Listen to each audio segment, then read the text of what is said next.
Welcome to the Sauce and Gravy channel. This is Johnny Mac, the Gravy Guy. In this recipe tutorial, I'm going to walk you through how to make a lasagna with a Bolognese and a bechamel sauce. We'll start off first with the Bolognese sauce. It's an easy sauce, but it does take some time to make. Round up a high-sided saucepan, put it over medium heat, and add 1 tablespoon or 15 milliliters of olive oil. When the oil's hot, you'll add half of a cup or 50 grams of each of the following: diced carrots, diced celery, and diced white onion. Sweat these veggies for 8 to 10 minutes until they're tender and soft. If you like your veggies well pronounced in the sauce, dice them. If you don't want to see them in the sauce, use a food processor or a grater to mince them. When the vegetables are done, you can move them to the side of the pan with a spatula, making a well in the center. Next, you'll add the meat to the center of the pan over medium to high heat. Half of a pound or approximately 250 grams of minced pork and 1 pound or roughly about 500 grams of ground beef. Break the meat up into small bite-sized pieces and cook it all the way through. The next step in the sauce making process is to deglaze the pan with 1 cup or 250 milliliters of white wine. Your burner should be over medium to high heat. Use a spatula to stir and reduce the wine until it's almost all gone. After a few minutes, you can move right along with adding 1 15-ounce can or 425 grams of tomato sauce. Stir and mix well into the meat and veggie mixture. Once it's well mixed, you can add 2 cups or roughly 500 milliliters of water. Add a pinch of salt and a dash of black pepper. Bring it all to a simmer over medium to high heat. Whenever it starts to simmer, you can reduce the heat and put a lid on top cracked open. Gently simmer the sauce for 1 hour. Occasionally stir the sauce and check the liquid level. If it's low, you can always add a touch more. After 1 hour, this is what you should have. There's a light simmer. There should be a fair amount of liquid. Give it a quick mix. So now you'll start your second reduction period by adding another 4 cups or 1,000 milliliters of water. The process, it's the same as before. Turn your burner to medium-high heat, bring it all to a light simmer. Turn the heat back to low, put a lid on top, crack it open, and gently simmer for another hour. After the second reduction period, this is what you should have. There's a little less liquid, and the meat and veggies, they're starting to break down into the sauce. But we're not quite finished yet. There's 1 more reduction period for the sauce making process. Add another 4 cups or 1,000 milliliters of water to the sauce. And again, it's the usual process. Bring it to a light simmer over medium to high heat. Once it starts to simmer, turn the heat down to low and gently simmer for 1 more hour. Crack the lid on for the first 30 minutes and then remove it for the second half of the reduction period. Periodically stir, and you want the sauce to become thick, so do not add additional water unless necessary. But check it out, after 3 hours, this is what you should have. There's a touch of liquid, the meat and veggies have broken down, it looks really nice. For the last step of the process, add 1/4 cup or 63 milliliters of whole milk. Turn the burner off and mix it into the sauce. At this point, it's a good idea to taste the sauce to see if you need to adjust the seasoning. You can always add additional salt or black pepper if necessary. But that's it. That's how you make the Bolognese sauce. Not too difficult, just takes a little time. So now that this is wrapped up, let me show you how to make a quick and easy bechamel sauce. Round up a saucepan, turn the burner up to medium heat, add 4 tablespoons or 56 grams of unsalted butter. Melt the butter down, and then you can reduce the heat to low to medium and sprinkle on the flour. 4 tablespoons or 32 grams. Whisk the flour into the butter, and what this is called, this mixture, is a roux.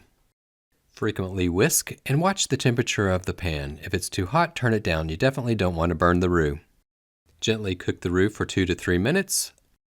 Then you can move on to the next step of the process of adding the liquids, 2 cups or 500 milliliters of milk.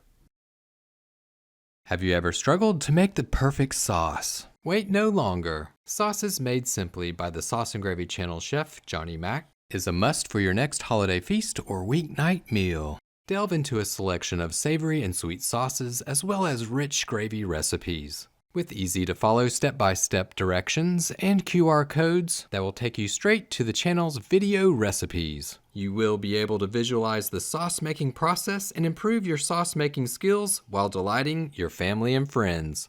Order now and get your copy today. Links are in the video description and comment section below. Whisk the milk into the roux. And here's a secret for you to have a lump-free sauce every time. If you pour a cool liquid into a hot roux, or vice versa, a hot liquid into a cool roux, it'll be lump-free every time.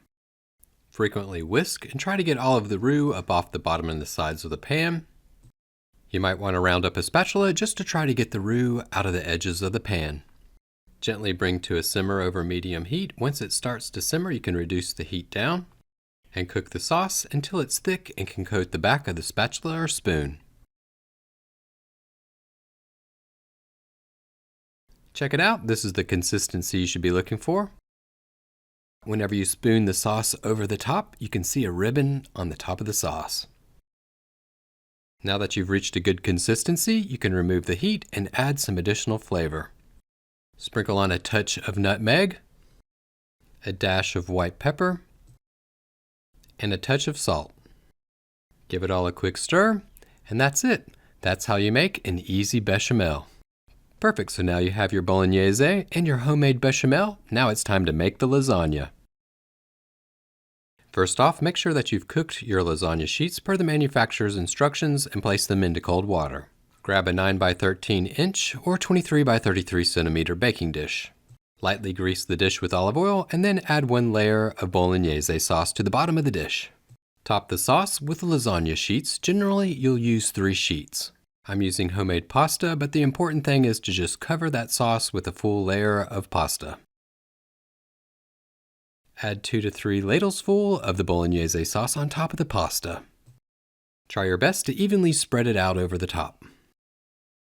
Now you'll add 3 ladles full of the bechamel sauce.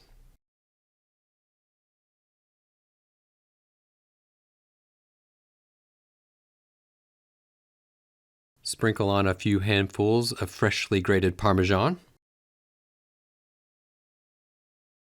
Add some mozzarella. If you're using the ball like this, you can evenly space it throughout the dish. If you're using shredded mozzarella, just sprinkle it over the top.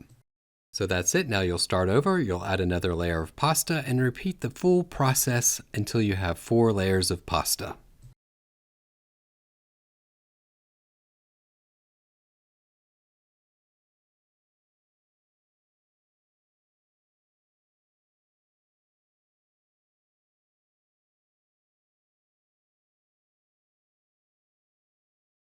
Once you've reached the 4th layer of pasta, top it with the remaining portion of the bolognese sauce. Spread it out as evenly as possible over the top. Add a few handfuls of Parmesan cheese.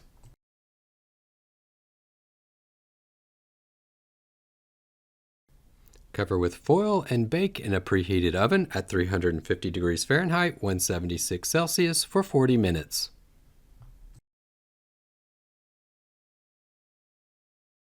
After the 40 minutes are up, you can take it out of the oven and remove the foil. Add a good amount of mozzarella cheese to the top, and then you can put it back into the oven for additional 10 to 15 minutes.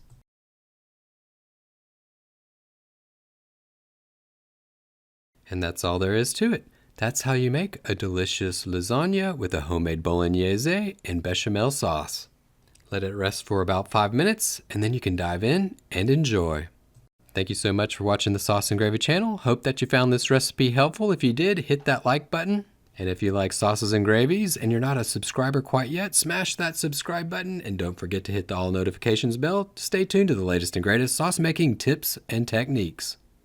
Thanks again for watching, and I'll see you on Saturday at 11 Eastern Time in the morning. Until then, keep whisking, y'all.